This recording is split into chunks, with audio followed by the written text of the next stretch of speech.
talking with Julia Barrett. She is the author of Jane Austen's Charlotte, her fragment of a lost novel completed. It's published by M. Evans and Company. Welcome, Julia. Thank you, Connie. It's a delight to be here. Thank you. Her last fragment? Yes. She began this, you see, shortly before she died. Jane Austen. Jane, the very same. Yes. And what was the year? 1817. Right. Which is much after her masterpieces, you realize. Yeah. This was originally called, what, Sanditon? That's or The right. Brothers? Well, she never intended the book to be called Sanditon. I learned that very early in my research. The family gave it that name because the town in which the spa is called Sanditon. And of course, it really means sandy town. Mm-hmm. But it's a town in Sussex that she defines. She says it's between Eastbourne and Hastings, which is exactly where it is. And you come up with the title Charlotte because she has called other books Emma, etc. Yes. She had a prospective title for it. She preferred to refer to it as The Brothers, which is what you meant. However, my editor, now deceased, remarked that there was no way that this book could be called by a masculine designation, that was not Jane Austen. And I must say I agree. The book begins, and I did not read in Natalie Tyler's The Friendly Jane Austen, which for anybody who is a Jane Austen fan, this is everything you ever wanted to know, and then some about Jane Austen. But that this originally had been about 10 chapters? It's actually 11, it's not quite 12 chapters. And I picked it up as she left it. I have altered nothing of hers other than putting it in paragraphs and regularizing the spelling, which of course was 18th century in English. Yeah. Is there, does this belong in public domain then? Oh, absolutely. Yeah. Everything of hers is in public domain. Then how did you decide to finish the book, to give the ending? Well, you know, Connie, I'm not the first. This has been done 3 times before me. Didn't know that. Absolutely. She left the manuscript, the fragment, to her niece, Anna Lefroy, with the charge that she finish this, because obviously it meant something to her. It meant a great deal to her. Uh-huh. However, when she went off to Winchester, she was really going there to die. She was going to a doctor's, but she didn't know that she wouldn't return. How old was she?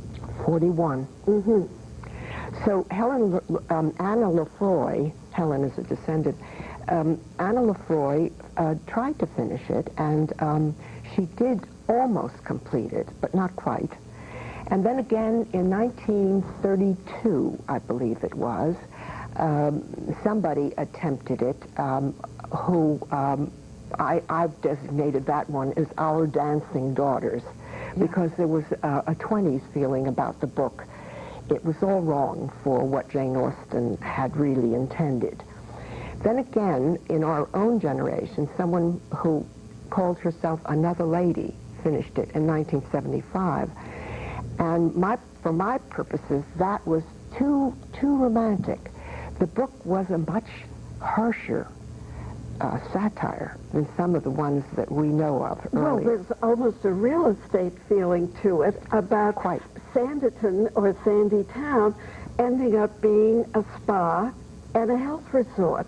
Yes, not only a spa, but a very ambitious spa.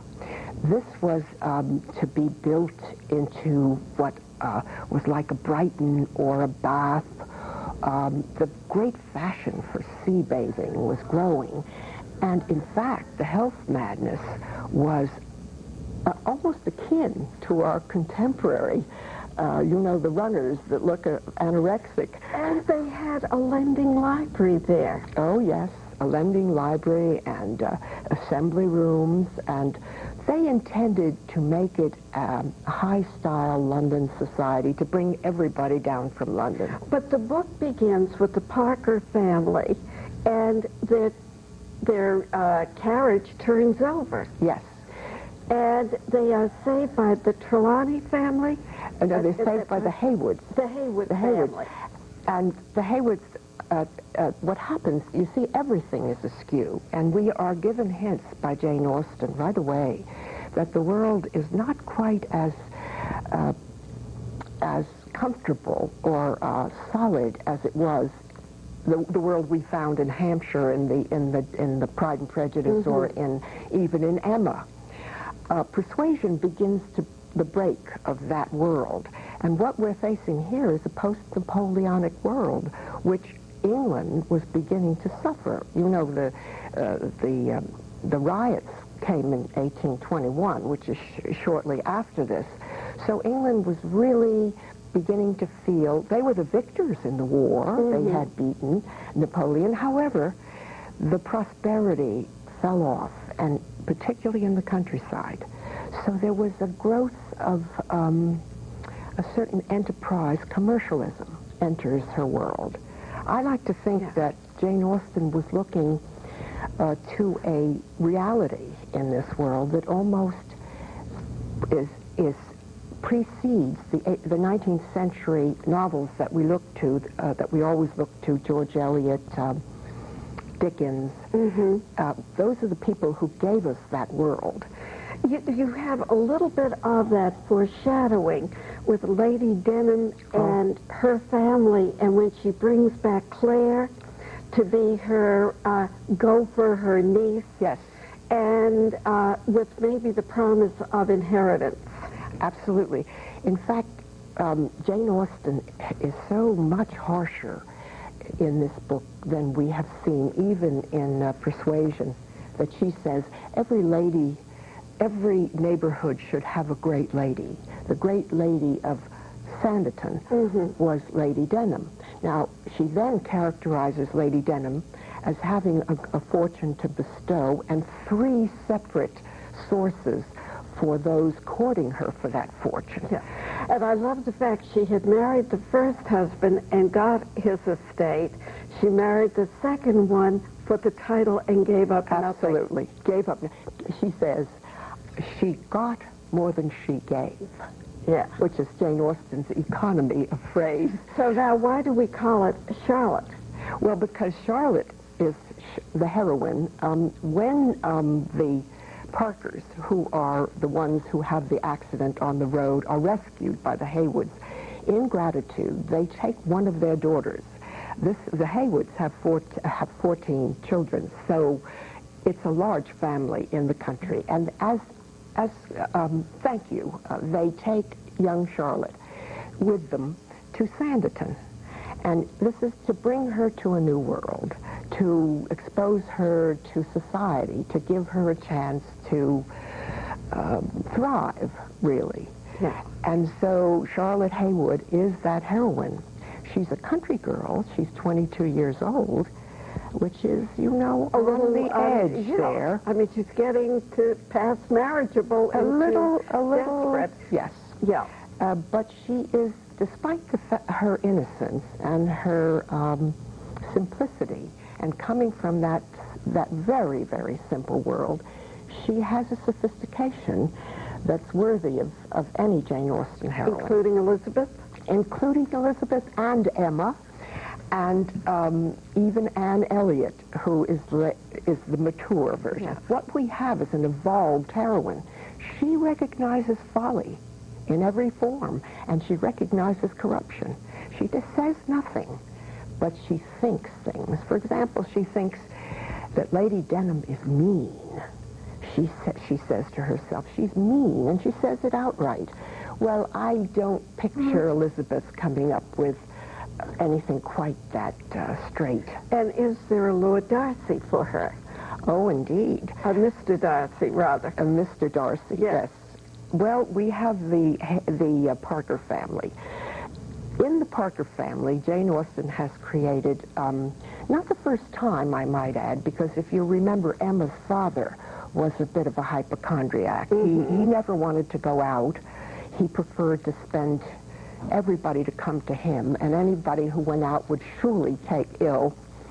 At any rate, the Parkers have several of these hypochondriacs. We see a pair of sisters who are ailing and constantly being bled and have no energy, and yet their whole aim in life is to serve, so that they work themselves, they work very hard and become aides to the dippers. You know, the dippers in Sanditon are the ladies who put the bodies into the ice-cold ocean as a cure. Yes. This is one of the cures. Julia, this is your third Jane Austen continuation. Right. But this time I have Jane Austen's own, so to speak, layout. This is a very ambitious novel she started. Yeah. And she was determined, I believe, to give us a harsher reality. Are there more fragments left? Is there a trunk with more Jane Austen? There's plenty, but they have been relegated mostly to juvenilia. Yeah. We have a Lady Susan. We have very many fragments, and they've all been tampered with. I mean, there is no Jane Austen that. There's something about her. You know, her great line about a universal truth. She had many. Yeah. Those books are full. If we say, will the real Jane Austen stand up, there's going to be a whole group of Julia Barrett sort of standing there under different names. Julia, thank you. For those of us who love Jane Austen, it's wonderful to have another finishing touch. And I thank you. Will you autograph my book? And heaven knows, anybody who takes on the mantle of Jane Austen has to be willing to stand up and have mud, etc., slings and arrows thrown at them, and I appreciate what you stand for. Indeed, thank you very much. If you would like a copy of our newsletter, Good Books, send me a stamped, self-addressed envelope to Good Books, P.O. Box 69, 1640, Los Angeles, California, 90069. Look for our column in the Beverly Hills Courier. Look for us on the web at Connie Martinson.com on the internet. We'll tell you about some other books we've liked recently. Seriously, this book of Natalie Tyler's The Friendly Jane Austen, it really has a great deal of humor, and it is set up very, very well, so that almost like any of those books that you want to see different parts of, that's how the book has been done by its editor. Meanwhile, support your local library.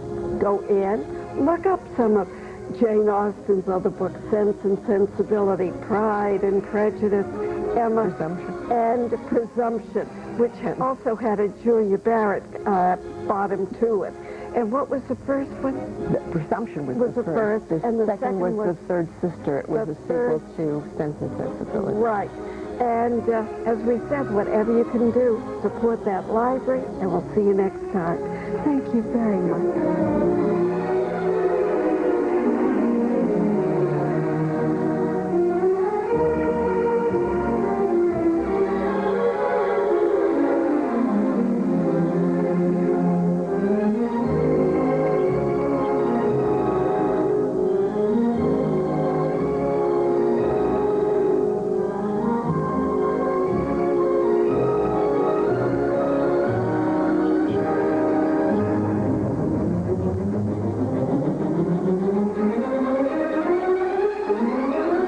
This is LA City View, Channel 35.